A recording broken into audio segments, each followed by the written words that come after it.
Hello everyone, this is Dr. Oren, and this is a video lecture on the Middlemarch essay prompt for the AP Lit exam in preparation for it. This is day 39 of our shutdown since March 13, when school, the last day we were in session, and 22 days till the AP Lit exam. So the time is drawing near, and if you take a look at the exam schedule, the AP English Lit and Composition exam will take place Wednesday, May 13 at 11 a.m. So you need to be prepared for the exam at least by 10:30. Have everything set up, your connection secure, and tested, etc., being ready to go. It's not tomorrow, but it's coming fast approaching, and so we need to take steps to get in the best shape to take the exam, prepare for it. And with that, let's begin. In preparing for the exam, I hope that you are working your way through the AP Lit YouTube videos on the AP Lit channel and doing the homework exercises outlined in them. As I said, if you're way behind, you need to skip to videos 7 and 8 or so, starting with the thesis statement video and then the video on developing commentary and evidence, and then fast forward a little bit to video 14 to do the Middlemarch essay prompt assignment. It's the assignment essay is the essay is assigned in video 14, and then there's a bit of a debrief in video 15. So that's where this video takes up. As a kind of supplement to that, we're going to take a look at that essay prompt and work our way through the text, the passage, and develop an essay from there. And so this video lecture will work step by step through that essay prompt and model how you might go about developing an essay from that prompt. Here is the essay prompt from the 2011 AP English Lit exam. It's question 2 on the prose analysis essay. Notice the suggested time is 40 minutes, but in the exam you'll have 45 minutes to read the prompt, break it down, write the essay, and 5 minutes to upload the essay. Let's take a look at the prompt itself. So let's read the prompt together and then break it down before we move on to the text. The following passage is from the novel Middlemarch by George Eliot, the pen name of Mary Ann Evans, 1819 to 1880. In the passage, Rosamond and Tertius Lydgate, a recently married couple, confront financial difficulties. Read the passage carefully, then write a well-developed essay in which you analyze how Eliot portrays these two characters and their complex relationship as husband and wife. You may wish to consider such literary devices as a narrative perspective and selection of detail. Notice that in the highlighted text we have both the topic, in other words, the thing that you have to analyze, the thing that you have to make a claim about, and then you have the direction to consider literary devices, to make observations about devices or patterns or anything that you notice in order to analyze it, in order to make an assertion about its function, about how those literary devices or those things that you notice function in order to support the larger claim that you've made, the larger point that you've made about the topic, or that you think the text is making about the topic. The comment the position, the claim the text is making about that topic. And the topic is not just the marriage, but it's how Eliot portrays the characters and their relationships. So it's about characterization, it's about also the relationship, and note that the hint is that it's a complex relationship. So the question is, what stance does the text take about this topic, about this item that the prompt has directed your attention to? So you need to respond to that in your essay. Okay, let's read the passage together before we break it down a little bit and annotate it. Rosamond colored deeply. "Have you not asked Papa for money?" she said as soon as she could speak. "No." "Then I must ask him," she said, releasing her hands from Lydgate's and rising to stand at 2 yards' distance from him. "No, Rosie," said Lydgate decisively. "It is too late to do that. The inventory will be begun tomorrow.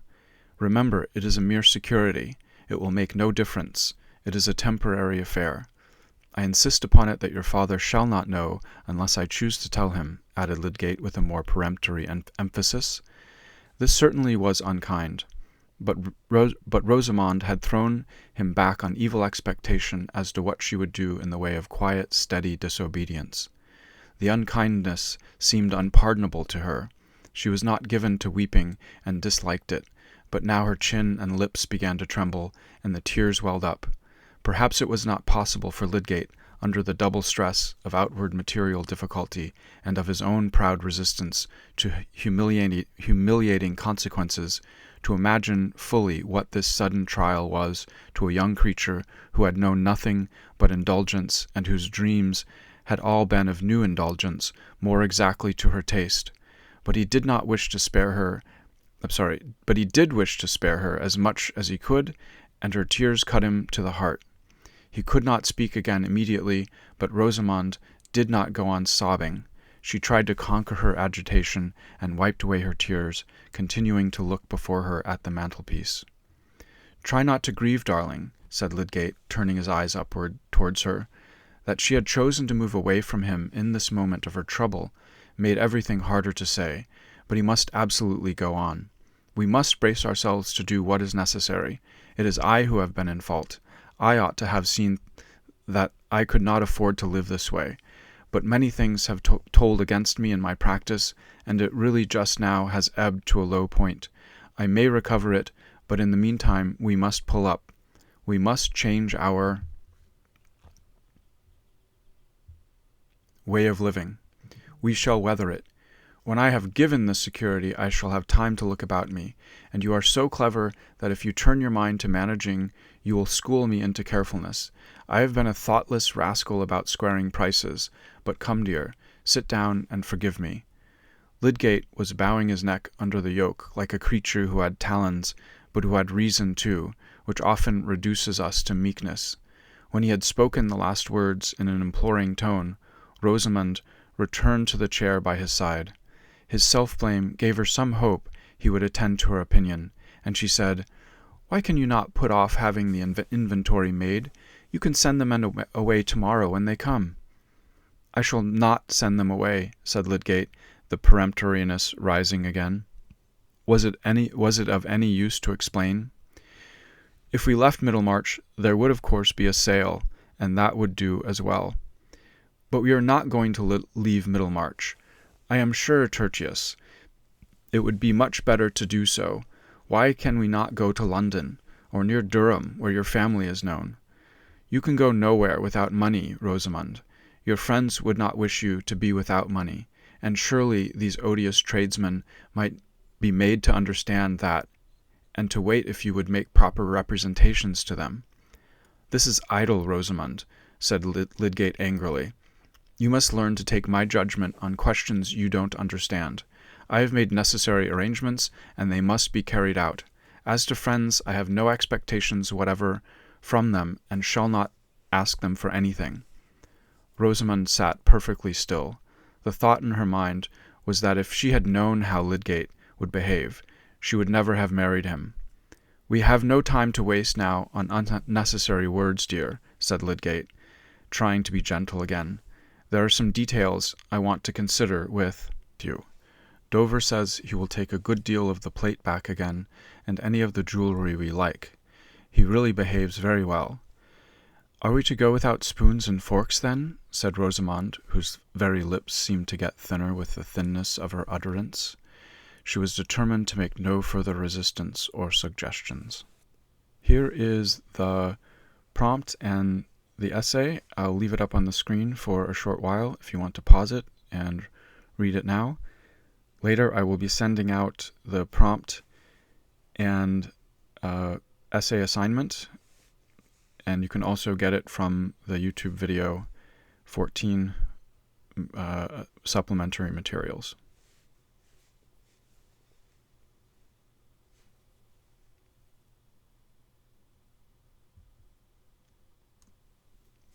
And the second page.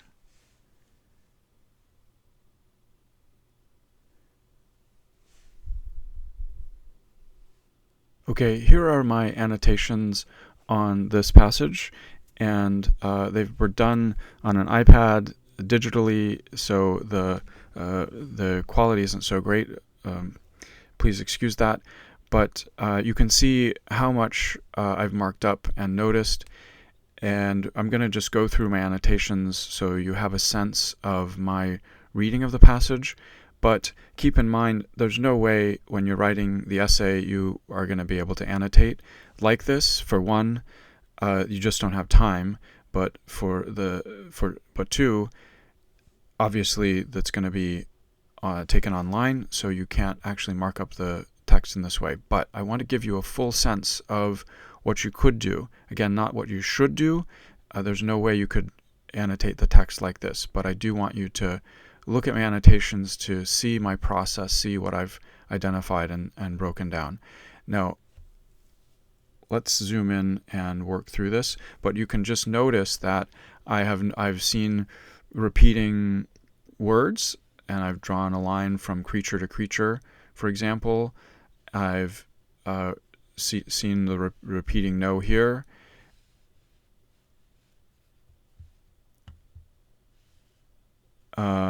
Made other kind of connections that help me draw the text together. This kind of expansion or repetition again in a certain way of Lydgate's taking the blame, the self-blame. And so I'm going to zoom in and work our way through my annotations. So as I'm reading, what I immediately notice is the word colored, which suggests the embarrassment, and the beginning form of the exchange as dialogue, beginning the question.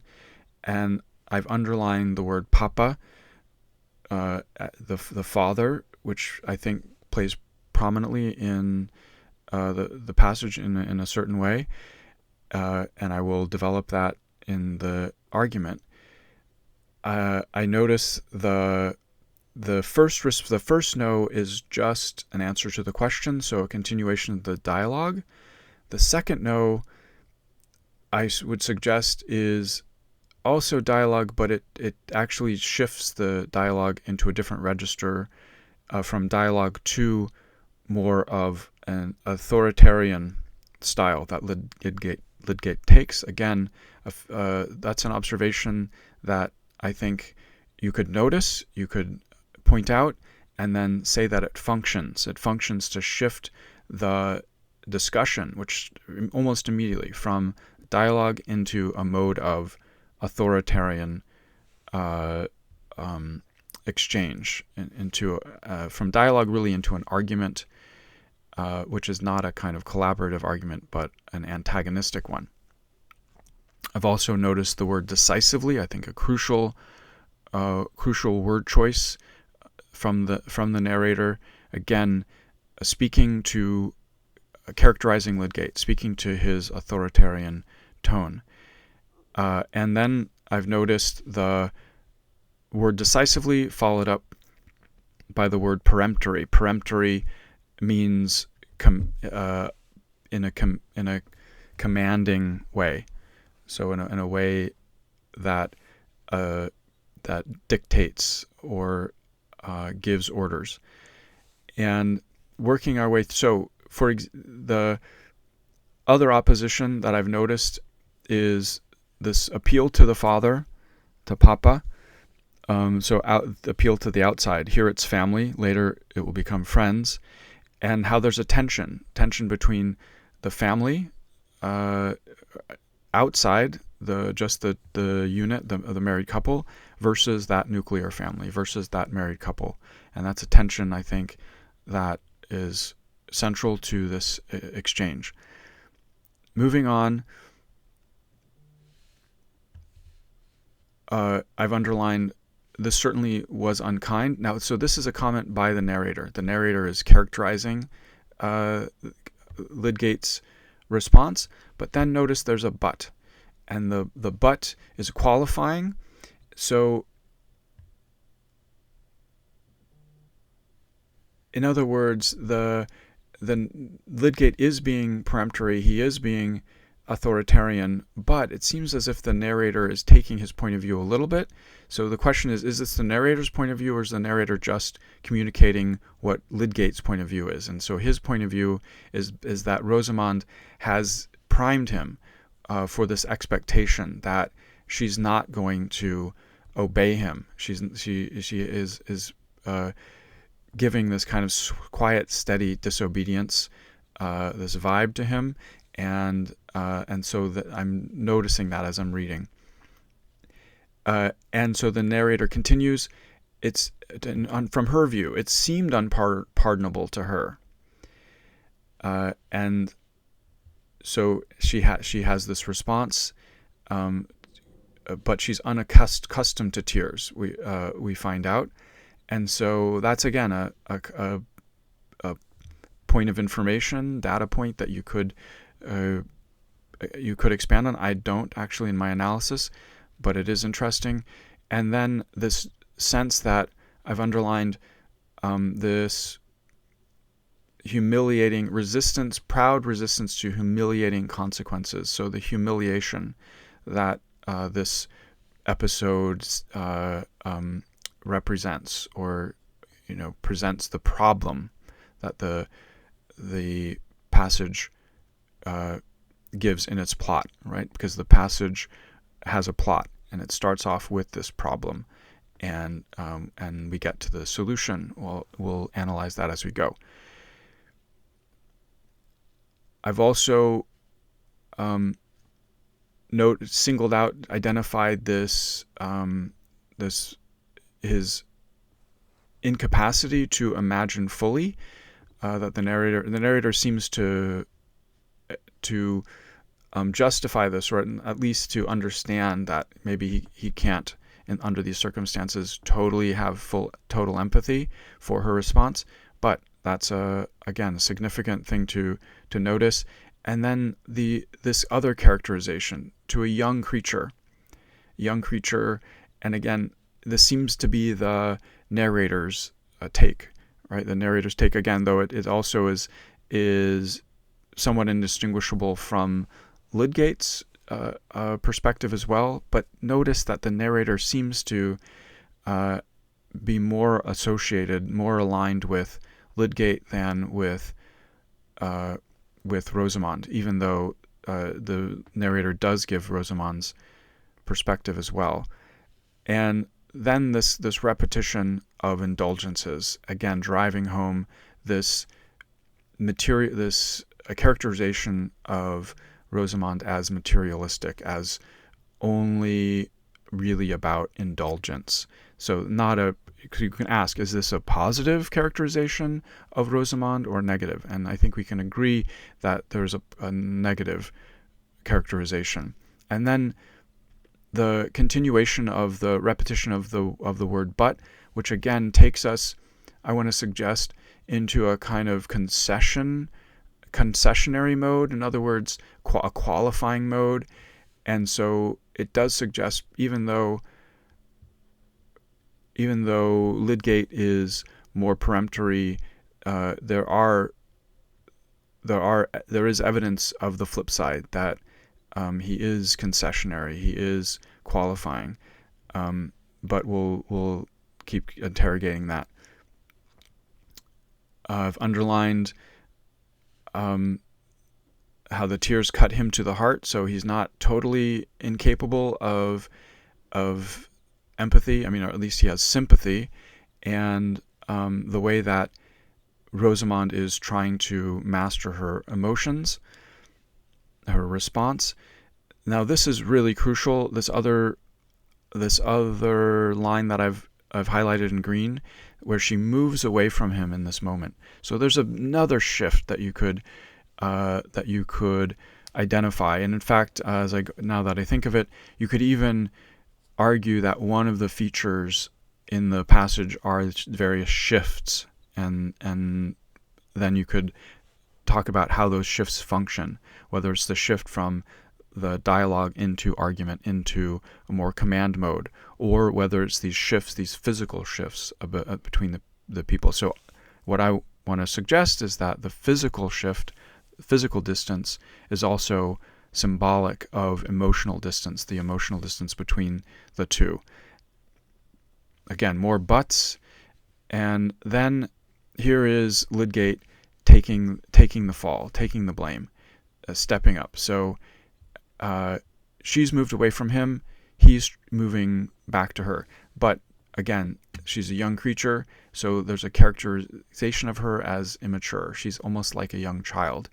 And so I want to zoom in, zero in, home in on that particular line of thinking, line of reasoning, because I think, again, the father and her father, Papa, the father figure is a crucial element in this reading, and casts her as the child. So Lydgate takes the fall. He's trying to overcome the rift in this particular moment, but Rosie's moving away, and he's trying to overcome the difficult situation. So we've been presented with a problem. The plot gives us the problem, and so the drama is, what's the solution? Lydgate's doing his best to overcome this problem of moving toward bankruptcy, insolvency, not having enough money, putting his belongings up for security in order to stay solvent. And but again, I'm noting that there's a sympathy for Lydgate from the narrator, and the narrator is Lydgate really is doing things that put him in a sympathetic light, but the narrator seems to be reinforcing that somewhat. So if we keep going, this repeated affirmation of overcoming the problem on the part of Lydgate, he is taking this positive tone, this sense that, yes, this is a problem, but we can overcome it on our own, whereas Rosamond is deeply embarrassed, wants to go elsewhere to solve the problem, to go to Papa, or, as we say, go to friends, or even move away. And the question is that a realistic response? Is that a practical response? Is that even a possible response? It's debatable, so we can't definitively say one way or the other, but I think one line of interpretation would cast that as impractical, as not the best way that the text supports. That is running to Papa, or moving away. Again, these assertions, or these repeated utterances on the part of Lydgate that he's to blame, he's in the wrong. So he's, in a way, he's being the bigger man, and I use the word man there on purpose. But ask for forgiveness. So he, even though he's doing this, he's taking this peremptory attitude, this commanding tone, he is trying to, in the circumstances, to take all the blame. And then we get this figure. We get this simile, this image of Lydgate so he's willingly bowing his neck under the yoke. So he's doing it.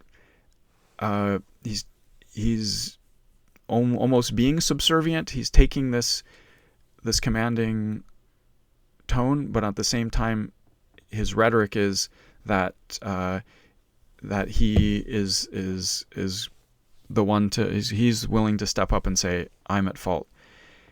But what I noticed was the repetition of the word creature.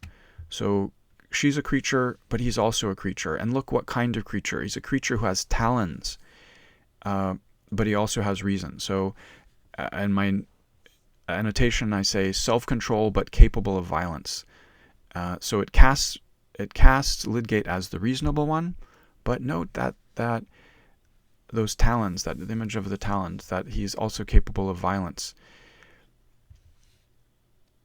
And then we get the shift back. Rosamond returns to the chair by his side. The physical moving forward, that leaves open the possibility that they can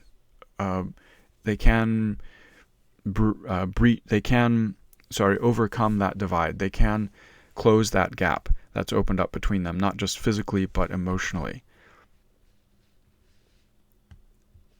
But it doesn't work. It doesn't work. If we notice, Lydgate then, so she responds, she gives this possibility of deferring the inventory, and Lydgate says no. And we get then the repetition of the peremptory. So the narrator wants us to note this peremptoriness, this commanding mode that he's in. So he's taking the blame, yeah, but he's almost just paying lip service in a way, I would argue, and he's still asserting his authority. Now, what's interesting is when the narrator asks, was it of any use to explain? Lydgate's not going to explain himself. He's really just saying no, without explanation. But the narrator seems to take his view, and it's not clear that the narrator fully takes his side, but that's one possibility. That it's of no use. Even if you were to explain, it wouldn't work. It wouldn't be effective. So again, crucial information that we're fleshing out here in our reading. And there's the but this time the but is the no. It's not even a qualifying, it's just no. And so these alternatives that Rosie throws out are not acceptable. At least it's open to question. You could, but on the one hand, you could say that she's really offering fanciful responses to the problem, far-fetched responses to the problem, or you could argue that they are reasonable, and that we'll have to get into that when we discuss the essay. This again, so friends in the second instance. The first instance it was Papa, but all these gestures represent going outside of the marriage to solve the problem. And then I've highlighted Rosamond's emotional response, again characterizing his anger, and then the order that he gives. You must learn to take my judgment on questions you don't understand. So treating her as a child, and so that's the connection I want to make here. I think is so crucial that Lydgate is treating her as a child. So is she a child? She acts like a child, and he's treating her like a child. What's the logic there? How does that work? What are we to make of that as readers? So Lydgate, but what's another crucial thing in that opposition is notice that Rosie's turn toward her father, toward Papa, and then Lydgate as a father figure. So she's moving from one father figure to another father figure. What do we make of that?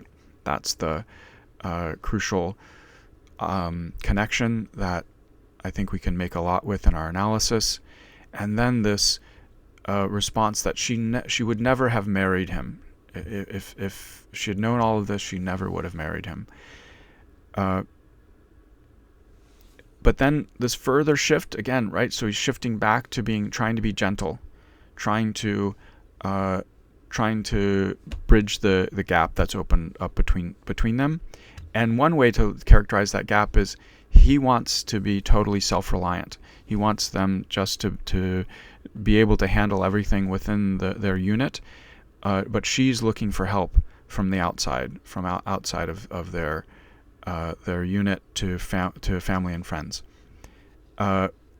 And furthermore, I noticed this competition between who's going to be in control. Rosie's father, one father figure, versus Lydgate, the other father figure. But notice that the shift, he's trying to shift back to being gentle, but it's actually eroding that gentleness, and the talons are really showing more than the reasonableness or the reason. So he's being gentle, but now he's not really being gentle. What I've noticed on the second page are I've underlined the plate and the jewelry and tagged them as luxuries, but actually I should have further tagged this as imagery, because this will play prominently in my essay. The image of the plate and the jewelry compared to the spoons and forks is a striking one, and we can make a lot of find a lot of significance in that imagery and incorporate it into our essay. I noticed the ending with a question and tagged it as exaggeration or hyperbole. So are they they're putting up getting rid of their plate and jewelry? She's suggests kind of hyperbolic way. We're going to have to get rid of the spoons and forks too. So the bit of absurdity, I should have even tagged it.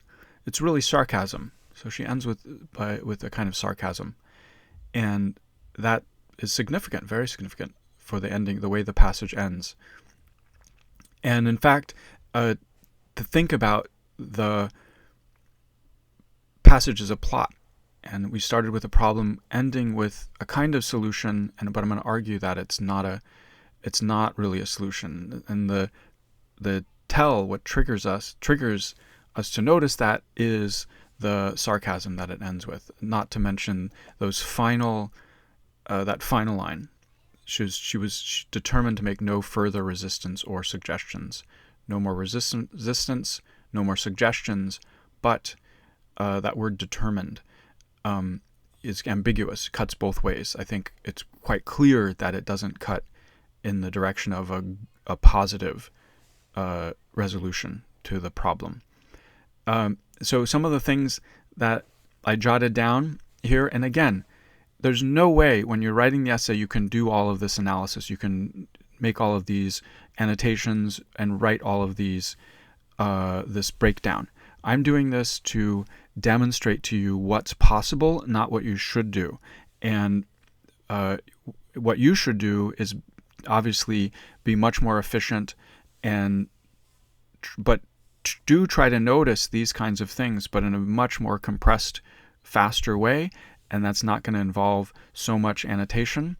Nevertheless, I just want to let you see what's the range of things you might be noticing, things that you could convert into your essay, but you have to do it in a much faster, more efficient way, quicker way. And so we'll work on that as we go. But right now I want to take you through step by step. So the thing that I drew out in the end comments is that it moves from shift between dialogue to an argument. So from a dialogue, it never really was a dialogue, except in the very beginning, turns quickly into an argument where it's not even an exchange between the two in a collaborative way, but it's husband giving orders, wife disobeying, or wife being in as the passage implies, childish, and taking a particular stance. So we have the debate. The question is, which side does the text support? Whose side is the text on? Is the narrator on? And that's a question that you should be homing in on and thinking about as you're reading and as you're doing the essay, because the prompt tells you, okay, the complex dynamic relationship between husband and wife. The question is, what is pro or contra, right? Which side does the text come down on? We have the problem. Problem is not, and so I want to think about the plot, just noticing the plot. The problem is not enough money. They've been spending too much on indulgence. And the solution that Lydgate has adopted is to take inventory and return those indulgent items, which are not necessary anyway. So could be a solution out of their problem. Rosie provides an alternative solution. Ask Papa, ask friends, or move. So, and I write and I tag that. At first blush, that does seem there's something extreme about that. It's not realistic, not sustainable. On the other hand, you could make a case that what's the harm? Why not ask your Papa if Papa has loaded, has lots of money? Why not rely on friends? The moving does seem a bit drastic, but they would be closer to Lydgate's family. So I do want to leave open the possibility that you could make an argument there. Now, but the other thing that I noticed was the opposition between self-reliance versus going for outside help that I've already talked about. And then the question of whose fault, who's at blame here in the argument. Now, you could say that the text sides with Lydgate, but Lydgate and ironically his taking the blame, his saying I'm at fault, that almost reinforces that Lydgate is a stand-up guy. Lydgate is to be commended. Lydgate has these virtuous qualities. So Lydgate takes the blame, but Rosie dreams of indulgent standard of living. So she, in that repetition, she's only known indulgence, and she only dreams of further indulgence in her life. So Rosie is being characterized as unreasonable, as materialistic, as even childlike. Lydgate comes off as reasonable, but also authoritative, like a father. And the other thing that strikes me at the end of this is that the argument is not satisfactorily resolved. And so I want to take note of that and then explain that or bring that into my analysis. If that's the note that it ends on, what are we to make of that? Rosie needs to move away from her father-child relationship into a husband-wife relationship. So I think that's one suggestion, but the husband-wife relationship should not just be another father-child relationship. That's my beginning of a thesis, a claim that I want to argue the text is conveying, and that's not readily apparent. That because she just moves from one father-child relationship into another father-child relationship with Lydgate, I would argue, and that's not to Lydgate's credit with his authoritarian mode. So although Lydgate is right, he cannot simply assert authority and then go back all the way up.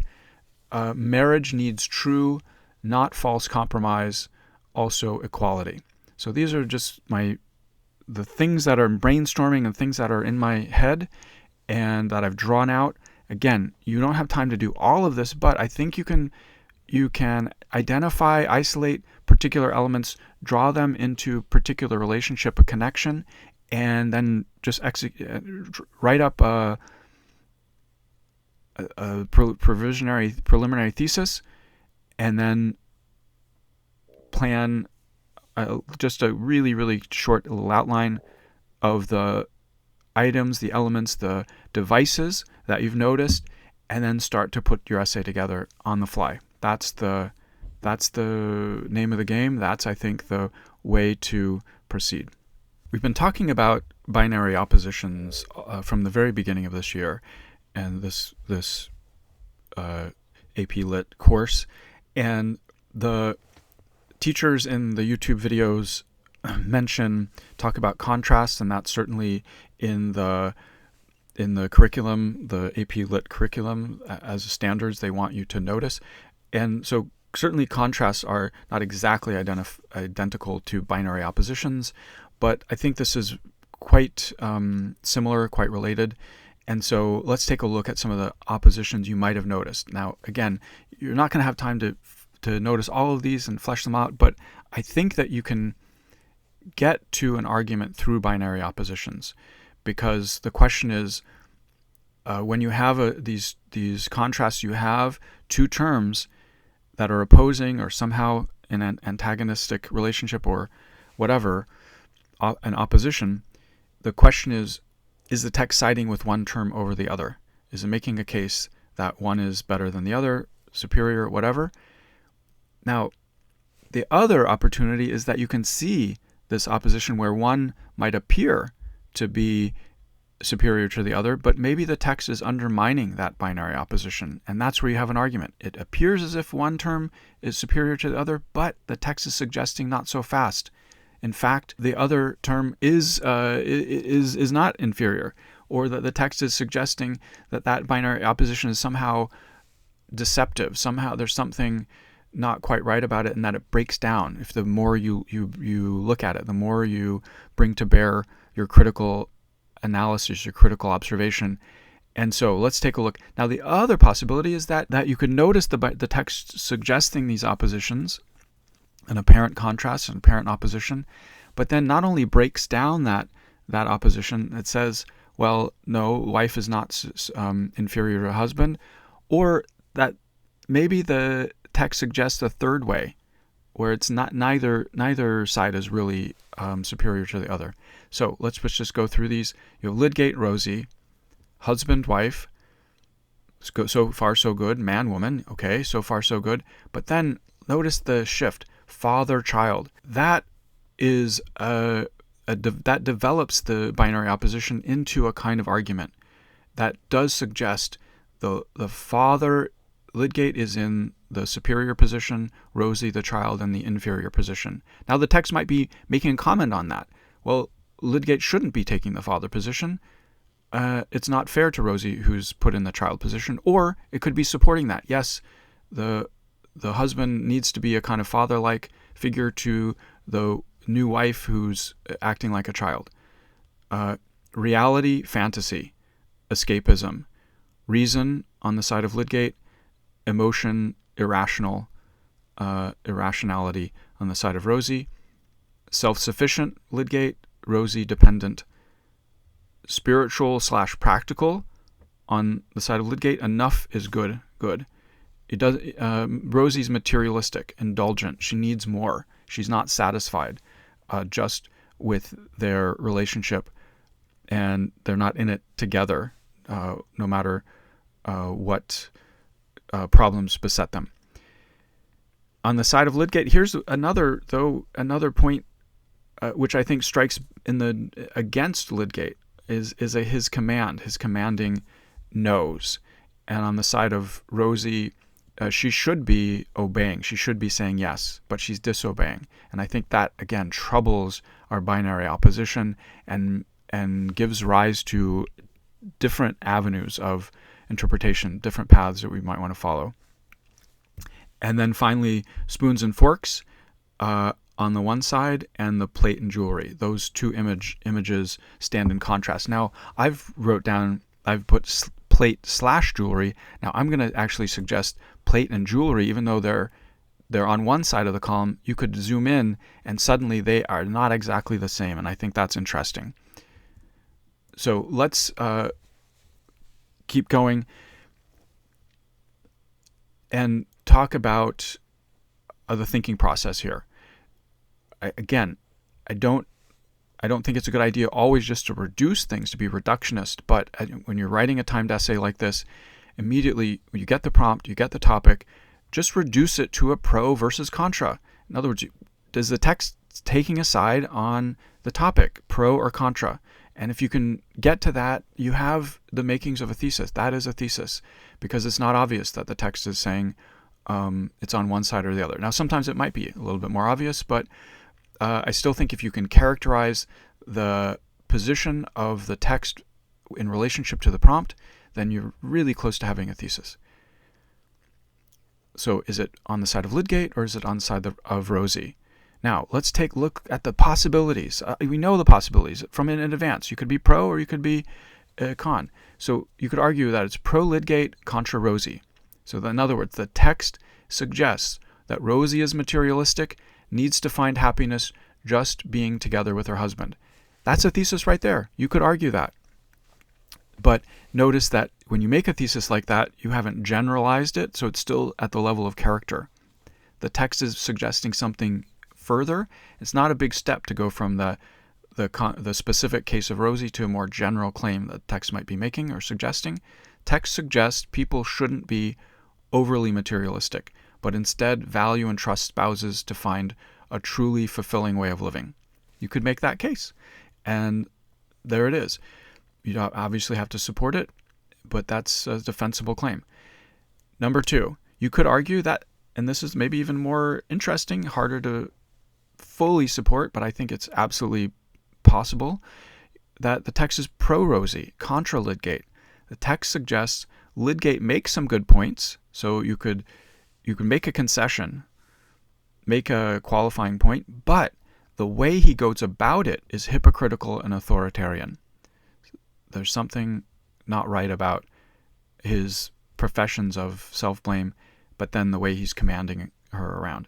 He wants Rosie to grow up, but he dominates her like a father over a child.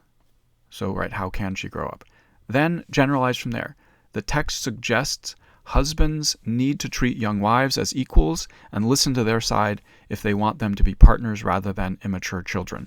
So you see, those are the lines of argument you could take if you go pro or contra. Now, I've gone for a third way. Let's take a look. Third option. Neither Rosie nor Lydgate is right in the end. The text is not siding with one or the other, but it's saying they should not be antagonists. That you shouldn't have to take a side. The marriage it's about partners using true dialogue. So here's the thesis that we could draw from this.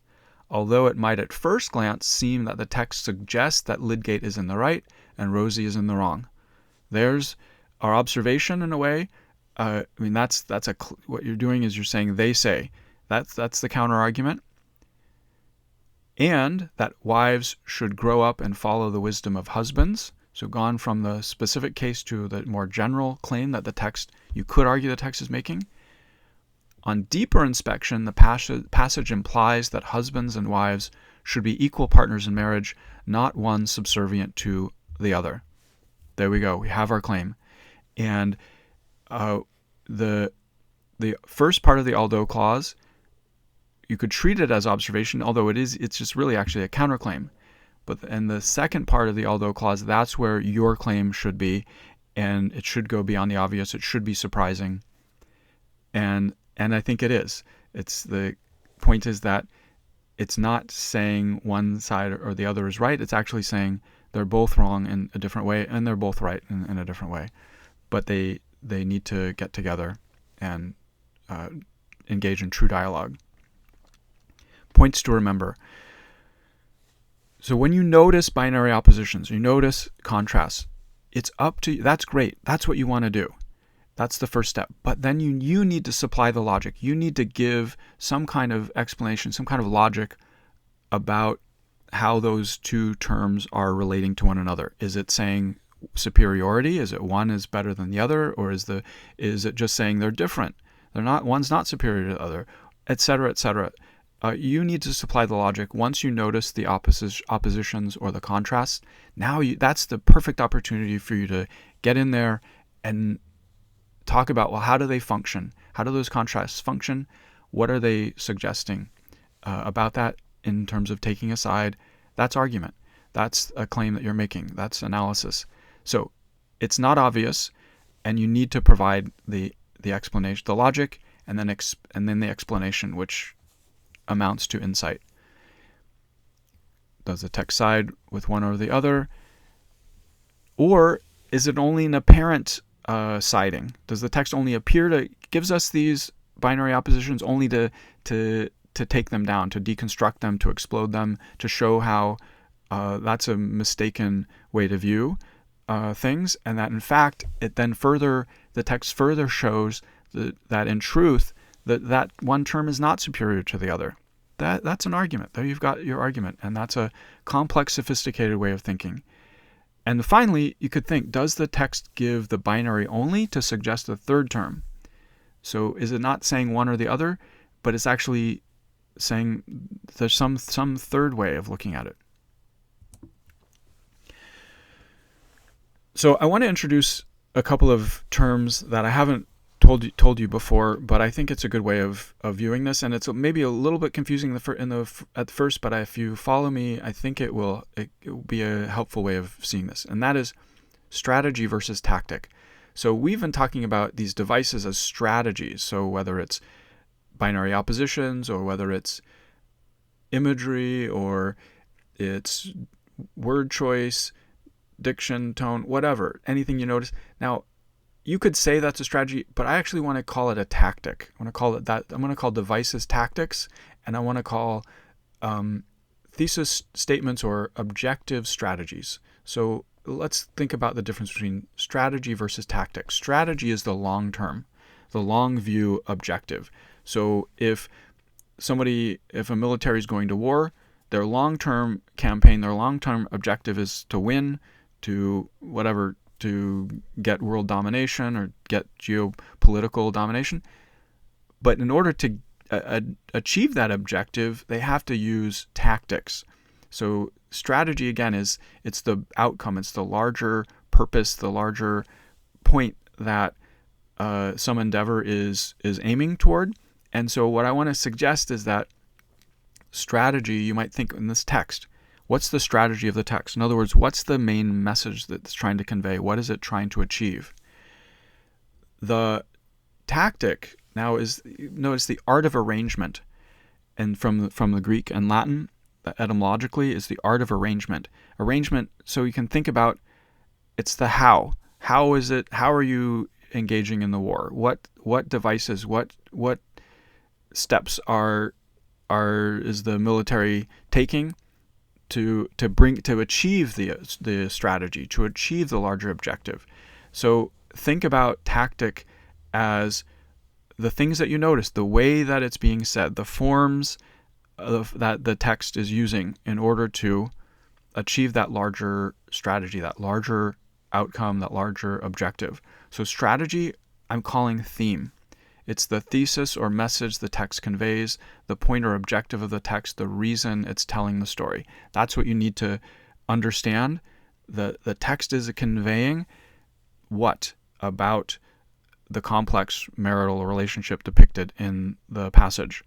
Is it siding with one or the other? That's the strategy that you need to determine, and you can easily do it by noting the topic in the prompt that it's pointing you to, and then just try to think, okay, is it pro or contra that, or some other variation? Now, tactic, again, think about tactic as the devices, or anything that really you notice, anything at the level of form, how the way that it's being said, and so on. Or literary elements, those are tactics: plot, narrator, point of view, character, setting, symbols and figurative language, patterns you notice, oppositions, contrasts, etc., etc. Again, this can go on forever. Can be word choice, anything we've already talked about. How is the text arranged? How it appears. So let's apply this to the Middlemarch passage. So in my reading, the strategy of the passage is to convey the message that marriages should be equal partnerships between husband and wife. It's not taking one side or the other. That's got to be equal partnership. So what tactics, devices could you notice? Now, I'm going to go through a long list. Again, you will have your own list, things that you notice. There's no way you can come up with all of these, and that would be counterproductive anyway, because you have a limited amount of time. But I, again, want to just show you a range of possibilities, and many things I didn't include you could notice. So there really are infinite number of things you could notice as tactics or devices. But first, the binary oppositions. The binary oppositions that break down on further inspection. So there are only apparent oppositions, where one side doesn't win over the other, but where each side has good or bad elements or merits and weaknesses. So again, it's just an apparent binary opposition that breaks down. 2. Problem solution plot structure that doesn't resolve satisfactorily, implying a different resolution. These are all devices that I'm noticing. The binary oppositions that don't really hold up, the problem solution plot structure that doesn't really give a resolution. Now I need to explain that, but at this point I'm just noticing it. The question is, what larger message does that contribute to? Number 3, imagery/symbolism that suggests more complicated notions than they appear at first to support. So I'm going to notice a couple of moments of imagery, of figurative language, of symbolism, and I think they're complicated and we can absolutely use them to support our reading. Number 4, I'm noticing that it's a dialogue that takes the form of argument, but that should be a true dialogue. So it's a dialogue that shifts quickly into not being a dialogue. In other words, it should be not antagonistic, but cooperative. 5, there's an infantilizing diction toward Rosie throughout. Words that connote inferior status. So that's the counter-argument. Rosie is characterized as infant, as immature, and so on. But do we want to, again, you could say the text is supporting that and saying, yes, she is that. Or you could argue it's a little bit more complicated. Number 6, apparent narrator sympathies with Lydgate. That's a hard one to really flesh out in your essay, but I've discussed how the narrator does seem to take sides with Lydgate. Real versus imagined settings. So do they stay where they are and be practical, as Lydgate wants them to do?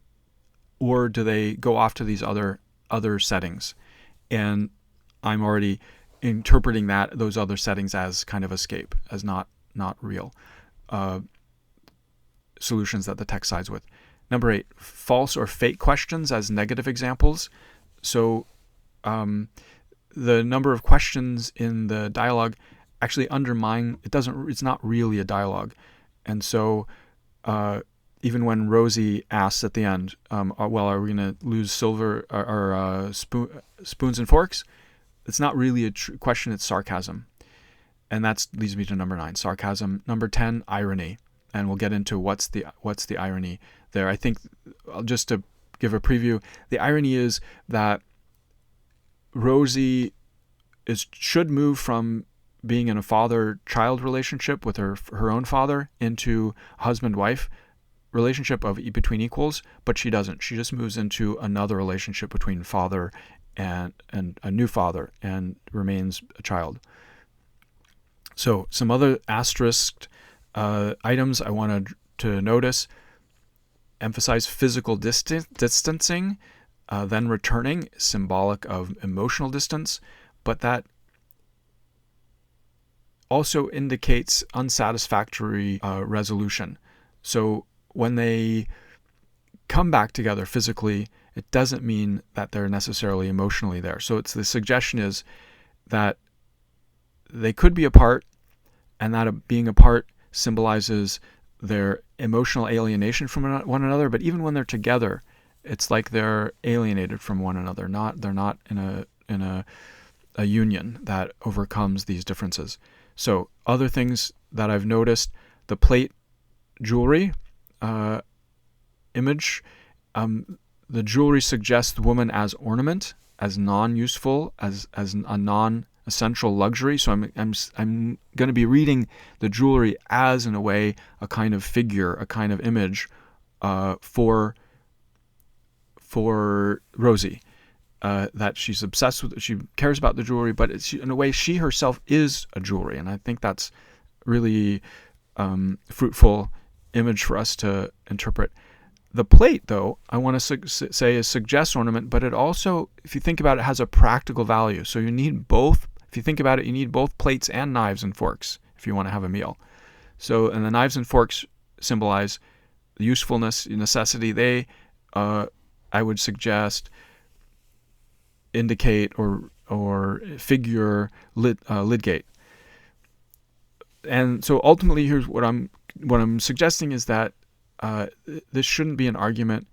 This exchange, it shouldn't be an either or, where one side wins over the other, protagonist versus antagonist, but a both and that it should be an addition, where they're working together as equals.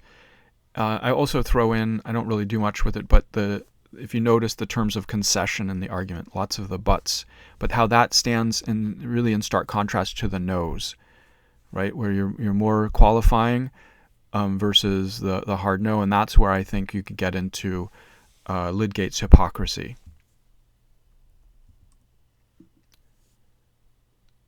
Okay, basic steps. So let's go through some basic steps that I think you should take writing the essay and even working your way through the prompt.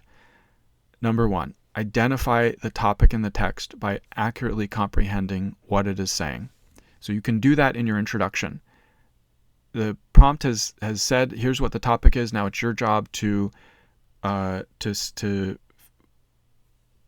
assess or to determine which side is the text taking on that prompt, pro or con. And in your introduction, though, just identify the topic accurately by demonstrating you comprehend what it is saying. Number 2, decide what comment the passage is making on the topic. Reduce it to pro or con or some third option, and that will be your thesis. So on number 1, you don't want to restate the prompt too much, but you can quickly flag, okay, this is the topic, and then go and write into your thesis. Well, the text takes this particular position on that topic that the prompt has drawn your attention to. And that's going to be your thesis, your strategy, right? What's the strategy of the text? Well, it's to communicate this particular position, pro or con. Number 3, identify devices or tactics. So as you're reading, you just notice those devices. If you can group them together, they can all end up in one paragraph, or you can notice different kinds. You can turn them into different paragraphs. Now, note that it's not the best way to write the essay if you just do yes, you'll do devices in different paragraphs, but your topic sentence won't just be she uses this device, and then you move on, and then another device. You need to make it a little bit more sophisticated with your topic sentence, where you're making a claim about the function of that device. So let's move to number 4. If you say in the introduction that the passage uses X, Y, and Z tactics in order to take a specific position on the topic, that's a thesis. That counts as a thesis. So you can say what the text, what's the text strategy, what's its position on the topic. That's a thesis. But you can also, why not safeguard yourself, have a backup, and have a second claim. You're only going to get 1 point, but have that second claim where you're not just not saying that the passage uses X, Y, and Z tactics, but you're making a claim that they're using those tactics that you've identified, you've observed, using them in order to take a specific position on the topic. In other words, these tactics function in order to support that strategy, that view that the text is taking on the topic. That counts as a thesis because it's not obvious. Number 5, in your body paragraphs, make a topic sentence subclaim about how the tactic supports or fits in under the umbrella of the pro or con or other position the text takes on the topic. So in your body paragraphs, have a topic sentence where you're making an argument about how those tactics are functioning and what point they're making, and that point you're making for that paragraph is supporting the larger strategy, the larger pro or con position that you are claiming the text is taking. Number 6, quote words or phrases from the passage as evidence and weave them into your sentences. So you've got to provide evidence, and the better, the more specific evidence you provide, the stronger your essay is going to be. So you want to include quotations, not too many quotations, but you need to have, and it's sometimes even better on the fly just to weave the fragments of quotes or words or whatever into your sentence. Once you do that, though, remember you have to comment on them. You have to develop them through commentary. And that's where number 7 comes in. Form follows function. Remember that. Form follows function. The form that you see, the thing that you notice, the tactic you notice, what's the function of that? Right? It has a particular function. And the form is there in order to do something. The question is, what is it doing? Now, you want to give commentary on evidence that identifies the tactic, but then goes on to assert the function of the tactic. For example, say that X tactic suggests Y idea. Notice that the X tactic, that's observation. Suggests is an argumentative verb. That's going to take you to an insight. Suggests Y idea. What is that tactic suggesting? What is it functioning to do? Well, it's functioning to give this idea which supports the larger claim that you've made, your larger strategy, your larger thesis. Or that X tactic functions to support Y notion. Right? You can use those verbs, suggests or functions. You should really use this kind of language when you're doing your analysis and you're writing the essay. Use those kinds of phrases, that X tactic suggests Y idea, or X tactic functions to support Y notion. Use the verb functions, or use the verb suggests. Number 8, explain how the tactic is effective in contributing to a larger idea or in supporting the pro or con position of the text on the topic. That's your commentary. You're developing your evidence by giving explanation. Well, you've said that the tactic is effective in contributing to this larger idea, but explain it. How is that the case? You need to just explain it. You can't just make the assertion. Once you make the assertion, that's great, but now explain it. How is that the case? You don't have to spend too much time. Just be part of your sentence, but you need to add the explanation. Now, sophistication. That's the tough one, and I'm going to give a few items here to address it, but it's an ongoing problem for folks who want to get that sophistication point. So here are the ways you can do it. You could include a counter-argument paragraph in which you turn against your own argument. You show how you could analyze the text one way that would go against your claim, but then turn back to your claim to say, yes, this may be the case, but in fact, that's not the final position, and the text is more complex, or that it gets undermined. Whatever, you have to make that counter argument and then knock it down. You can acknowledge that there's some truth or validity to it. That's even more sophisticated when you say that the counter argument has a point and it's not totally wrong. Number 10, you can gesture toward larger contexts of meaning for your argument, whether historical or political, or whether having to do with larger messages about race, class, or gender, or some deeper universal philosophical meaning. So always think about, when you're reading these texts, is there a larger historical context that you might point to and you might refer to throughout the essay? They kind of want you to let's just touch on it a little bit. And then at the conclusion, really expand on that and zoom out. It's also, I think, a good approach to think about issues of race, think about issues of class or gender. In other words, is the text making some larger social commentary about differences between characters that go to more general categories like class differences, gender differences, racial differences, so on. And they also love it when you try to posit that there's some deeper universal philosophical meaning that's coming out of the text. Now, I put universal in scare quotes because I don't really subscribe to that view, but that's what they like.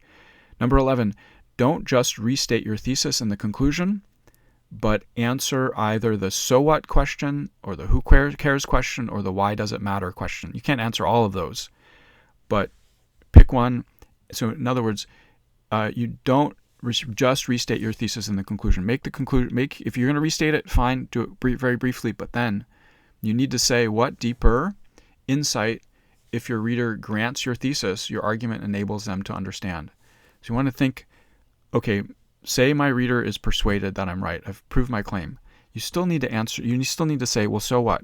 How does this enable us to understand some larger insight? How does this, how does my argument, my claim, connect to some larger idea that now I'm prepared to understand? That's the thing you need to do in the conclusion, I think, to get a sophistication point. Let's take a look at the essay that I've written as an outcome of my notes and my annotations, thinking through the passage. And so it's a 5-paragraph essay. It's a substantial essay. I would say it's very unlikely you can write an essay of that length in this short time. I certainly didn't do this as a timed writing exercise. So again, I'm not giving this to you as a model for what you should do exactly. I'm giving it to you as a model of what's possible, what you could do, and I think you're going to have to pick and choose.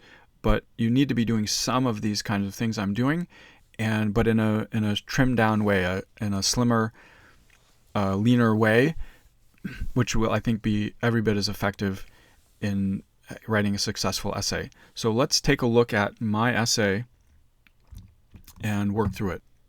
Let's start with the introduction. In the marital argument presented here from George Eliot's Middlemarch between Rosie and Lydgate, the husband insists on putting up some of the couple's valuables as security in order to get out of debt, something humiliating to both of them, but particularly to the wife. So if you notice right there, I have made an observation. It's kind of lengthy. You could make it shorter, but I've made an observation showing that I have correctly understood, comprehended the text. It sets up the problem that Rosie is responding even more to the humiliation, and the question is, what's the text saying about that relationship, that marital relationship? Although at first glance it might seem that the text suggests Lydgate is in the right and Rosie is in the wrong, and furthermore that new wives should grow up and follow the wisdom of husbands. Okay, that's one claim you might make about it. On deeper inspection, the text implies rather that husbands and wives should be equal partners in marriage, not one subservient to the other. Eliot uses, so if you notice right there, I've got my claim. I don't need a further point to a sentence to make a claim, but I want to be sure that I have a claim, so I want to have both of those sentences to make sure that I get the claim. But the other thing, I want to indicate to my reader that I'm writing a sophisticated essay here, and I can do both. I can say what strategy the text has, but then I can also point out the tactics and then make a claim about those tactics. In other words, those tactics are there to support that strategy. Eliot uses binary oppositions, an inadequate problem solution plot structure, and imagery in order to critique both parties, and points instead to a more harmonious mode for married couples than the one depicted. So notice that I have the tactics that I've identified. That's not a claim. But then when I just say in order to, that those tactics are being used, they function in order to. Again, use that kind of language, that exact kind of phrase to make sure that now it doesn't automatically turn it into a claim, but it sets you up to write a claim. And after the observation, then here comes the claim part. In order to critique both parties, and points instead to a more harmonious mode for married couples than the one depicted. I think I've got the point in paragraph 1, intro. First body paragraph. The exchange starts off as a dialogue, but quickly becomes a fight, cascading into a series of binary oppositions that at first seem to assert the superiority of Lydgate over Rosie. There's my topic sentence. And it's long, it's lengthy, so you might have a more concise topic sentence, but notice that I've made an observation. Starts off a dialogue, but shifts to a fight. But I've also made, so that would just be observation, but I've added on a significance too. That, in other words, it turns into binary oppositions that suggest Lydgate is superior to Rosie. That's not obvious. For example, Rosie desires to turn to outside help, to Papa or to Lydgate's friends, whereas he insists on self-sufficiency. Rosie dreams of nothing but indulgences, whereas Lydgate faces reality with a positive mindset. She is materialistic, Lydgate is realistic, willing to do what is necessary, undaunted at having to change our way of living. Rosie is irrational, a young creature, Lydgate reasonable. She is unforgiving, would never have married him had she known his unpardonable behavior. He is self-blaming, acknowledging fault. Some might argue, then, that the text supports Lydgate's superiority over Rosie, not only morally as the bigger man, but also politically as the man in charge of his wife. Even the narrator seems to take Lydgate's side throughout, commenting, for example, was it of any use to explain, as if Rosie is incapable of reasoning. Now notice that this is a long paragraph, probably too long for you to do in the space of the exam, but you can do something like this. And up here, I actually should have had a little end quotation mark, so that's a mistake. But the point is that I've noticed how I've made the topic sentence with a little bit of a claim. It wasn't just observation. But if you note, so I've focused on binary oppositions, and part of the binary opposition might be dialogue versus fight, but I've said what the significance of that is as well, and that gets me to some kind of assertion, claim for the paragraph, for my topic sentence, that it's saying those binary oppositions are functioning in order to assert Lydgate's superiority over Rosie.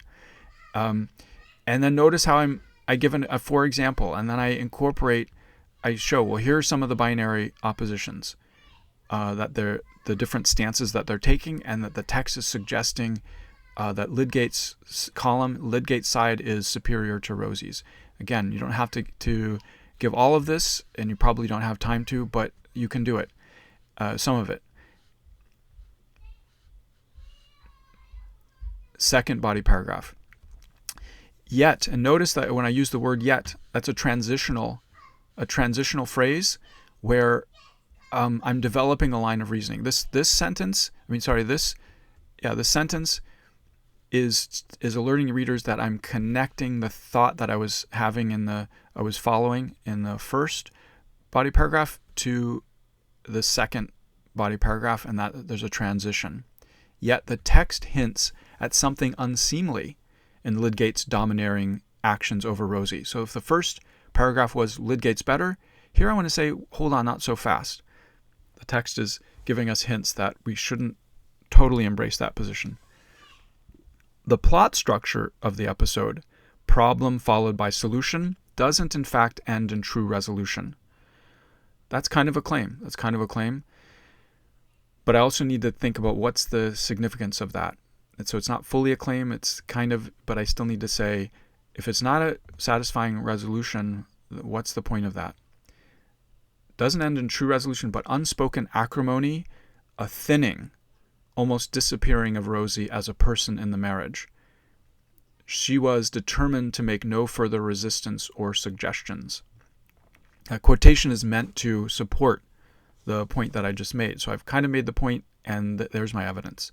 In the fight, Rosie moves away from Lydgate physically, symbolizing emotional distance as well. But when she returns to him after his self-blame, she does so in hope that he would attend to her opinion, which he does not do.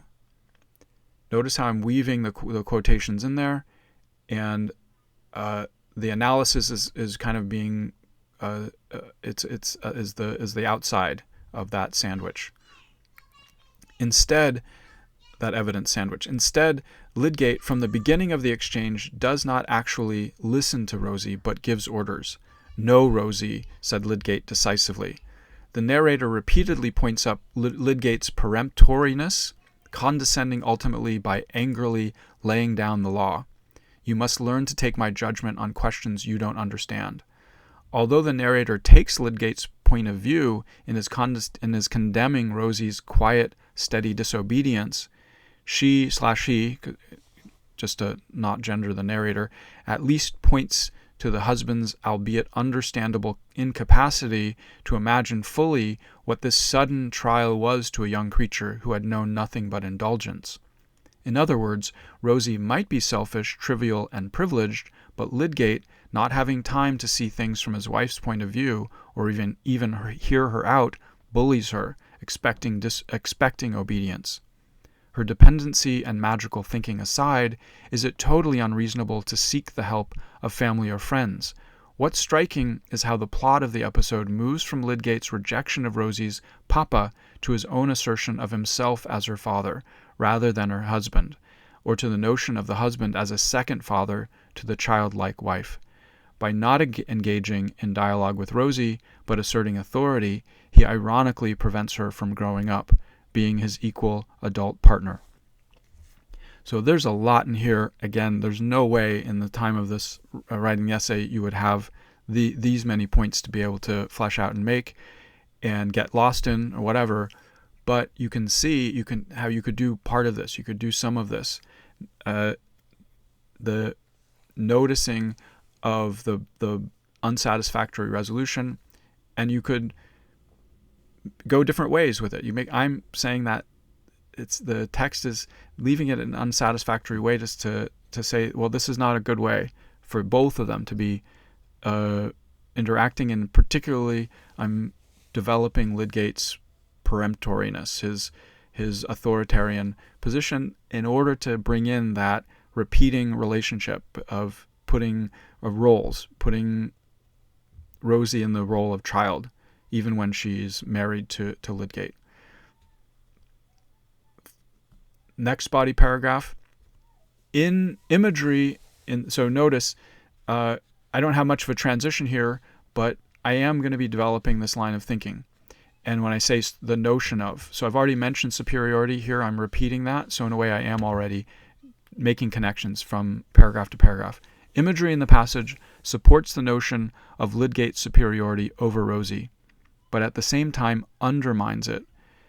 In the first instance, the narrator compares Lydgate to a creature who had talons, but who had reason too, which often reduces us to meekness, when he takes the blame for their problems. The simile points to Lydgate's self-control and willingness to lower himself with respect to Rosie. However, that he has talons suggests that he is capable of violence. So notice that I'm observing the complexity of the image, and that it could go either way. It could go in different directions. In fact, even if he takes the blame, he doesn't give away his authority, which is a form of violence over her. Moreover, that the narrator uses the same word, creature, to characterize both husband and wife, casts them as equals, both flawed in their own way. In the second instance, the plate and jewelry, in contrast to the sarcastically mentioned spoons and forks, at first reinforce the idea that Rosie is fixated on indulgences, material things that are merely adornments, whereas Lydgate sees material things in terms of their usefulness and practicality. Once again, though, the imagery undercuts this reading, posing the jewelry as an image for Rosie, simply an accessory of Lydgate, an aesthetic object without much use value, one that can ultimately be sacrificed in a pinch. The image of the plate mentioned with the jewelry actually offers an alternative, contrasting image for Rosie, for if it is expensive, it is also useful, like the forks and spoons. Indeed, both plates and utensils are needed to eat a meal. So in this paragraph you've noted, I have pointed out the literary images, the similes, the figures, and interpreted them, analyzed them, showed how they are more complicated, and that in so far as they're more complicated, they can be mobilized to support my argument. They can be mobilized to show that Rosie is not just an ornament. She's not just jewelry, even though she might like the jewelry. And that you could argue the other way, that she is just jewelry. But I want to suggest the text is making that connection in order to critique it, in order to say, no, she's not just jewelry. And the plates are key to my reading in that respect. let's go to the conclusion. The text sides with Lydgate in recognizing that the couple is living beyond their means and condemns Rosie's indulgences as most likely the reason for their predicament, despite Lydgate's willingness to take the blame. Moreover, the passage also endorses Lydgate's assertion that the couple must change their way of living. Yet it doesn't support that way as being Lydgate's way. Instead, it exposes Lydgate's own tyranny over Rosie that would ironically make their marriage into another parent-child relationship, rather than a mutual, shared, more equal partnership based on true dialogue. Even if Lydgate is right, and it's not clear that he is entirely right, he cannot simply assert authority. Marriage, the passage implies, needs true compromise, rather than the begrudging silence into which Rosie disappears in the false resolution of the argument, where they may be physically back together, but still alienated. In an age of women's fight for a public voice, during which the novel was written, Marianne Evans's own taking on of a man's pseudonym speaks both to the suppression of women's voice and to the equal ability of the fairer sex to do a man's job. To borrow a phrase from Tennyson, the passage intimates that a wife should be able to make reply and to reason why, not just be there to do and die spiritually. Okay, so there's no way, again, that you're going to have time to write this long of a conclusion. It's possible, but it's unlikely. So you can cut this down.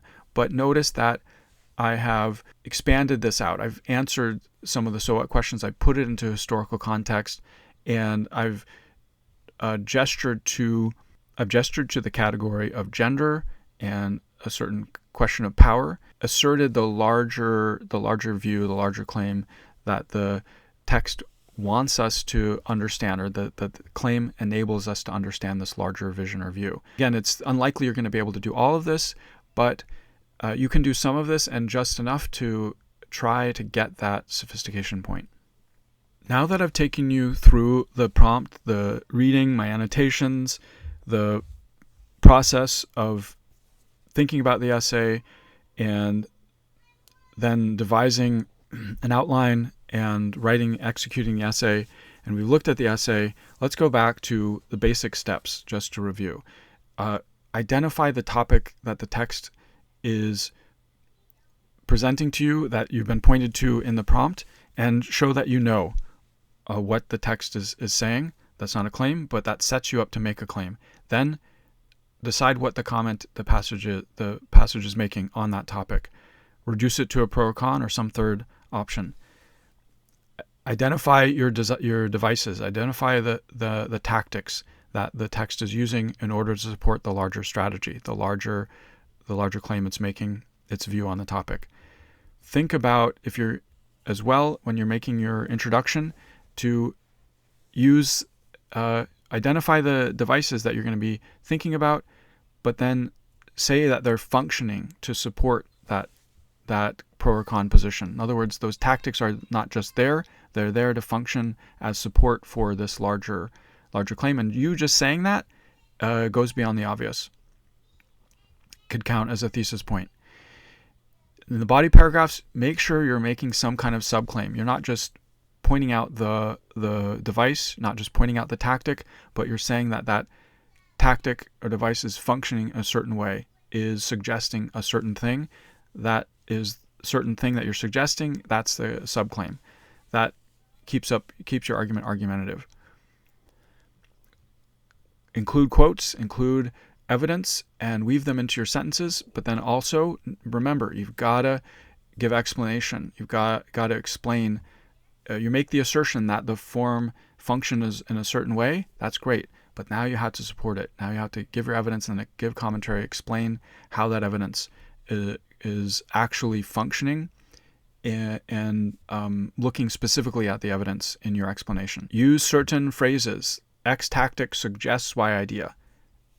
X tactic functions in order to support Y notion. But then you've got a number 8, explain. Explain how that tactic is effective in contributing to this larger idea, or in supporting the pro or con position of the text on the topic.